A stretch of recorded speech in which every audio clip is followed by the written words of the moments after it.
Hello, and welcome to the Jewish Learning Center. My name is Shmuel House, and with Passover just around the corner, I wanted to take a short walk through the Seder and explore some of the meanings of why we do what we do. The Seder is a beautiful amalgamation of ritual, tradition, retelling, and eating.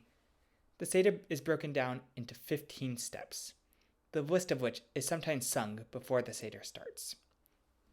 We start off the Seder, as we do with most Shabbat and holiday meals, with Kiddush, sanctifying the day over a cup of wine.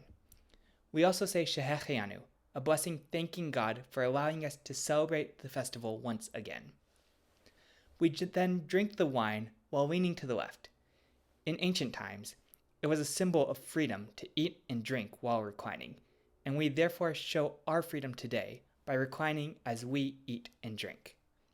Over the course of the night, we will drink 4 cups of wine, corresponding to the 4 terms of redemption stated in the Torah. After Kiddush, we move on to Urchatz, the washing of the hands. For normal meals, hands are washed before we eat bread, and we say a blessing on the washing. During the Seder, however, we do not say a blessing, and we do not eat the bread. Much of the Seder is actually a deviation from the normal practices of the year, in order to arouse curiosity and cause the participants at the table to ask questions. The point of the Seder is to have real conversations as we retell the story of our exodus from Egypt. The best way to begin these conversations is with questions. Now that our hands are washed, we move on to karpas, dipping green vegetables into salt water or vinegar, and then saying a blessing before eating them.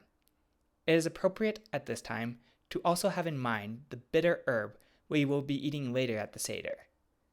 This green vegetable symbolizes springtime and new life. We dip it in salt water to remember the tears of our ancestors who were slaves to the Egyptians. Another explanation for the dipping of the karpas is that it symbolizes the sale of Joseph into slavery by his brothers, as related in the book of Genesis. After selling Joseph, the brothers dipped his coat in blood to convince their father that he was killed by a wild animal. The brothers' act of jealousy is what eventually led to the Israelites being enslaved. After karpas, we have yachatz, the breaking of the middle matzah. On our Seder table, we have 3 matzot, and of these 3, we take the middle one and break it in half, and then wrap the bigger half and store it away as the afikomen for the end of the meal. The smaller half is then returned to its place, but no matzah is eaten. At this point in the Seder, many bizarre things begin to happen that cause the children present to ask questions concerning why we are doing what we do. This begins the section of Magid, the retelling of the Exodus story. We pour a second cup of wine, and without drinking, begin our recounting of the story of our slavery and redemption. This is the central part of the Passover Seder. While it is very easy to rush through this part of the Haggadah, I recommend spending some time asking questions about the story behind Passover and finding ways to bring the message of the Seder night into your life. After telling the Passover story, we recite the first part of a collection of psalms known as Hallel, where we praise God for all the good he has given us. Then we say a blessing over the second cup of wine and drink it while reclining. At this point, we wash our hands once again, this time with a blessing. We refer to this act as rachza. We then take the matzah and recite the hamotzi, the normal blessing over bread, as well as the special blessing for matzah. Then everyone eats their matzah while reclining. After the matzah, we take the maror, or bitter herb, which represents the bitterness of slavery. We dip it into the sweet charoset, say a blessing, and eat it.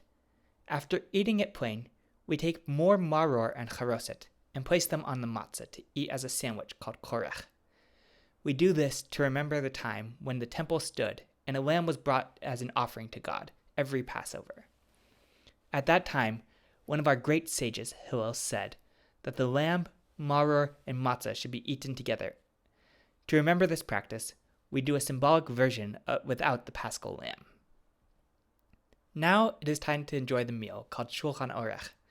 It is time to put of pleasure and enjoyment and should be treated like a normal festive meal. The meal concludes with safun, the eating of the afikomen, that piece of matzah we hid away earlier in the Seder. During temple times, the last thing one would eat would be the paschal lamb.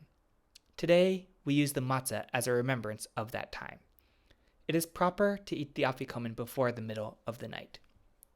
With the afikomen eaten, we move on to Baruch, pouring our third cup of wine and saying the grace after the meal. We drink the third cup, while an additional cup is poured for Elijah the prophet. We open the door of our home to invite him to our Seder, hoping he will come to usher in our final redemption. We pour our fourth and final cup of wine and say the rest of the Hallel, which we began before our meal. We thus connect the first half of our Seder, which deals with our past redemption, with the second half of our half, looking forward to our future redemption. We drink the fourth cup and recite Nirtzeh, the closing lines of the Seder. At this point, our Seder is completed. I hope this short presentation will help in adding to your joy of Passover. Chag Sameach.